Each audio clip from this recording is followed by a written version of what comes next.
We went to Chinatown to watch Chinese New Year celebration on February 6th. We took the bus about 20 minutes.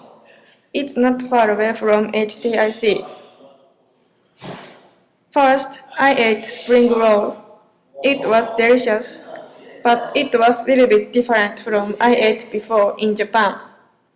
There were many kinds of food, such as fried noodles and chicken.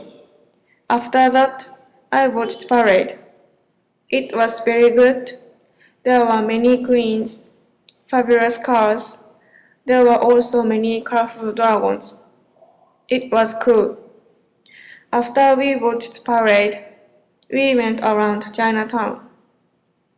I had great time and it was good experience. Thank you.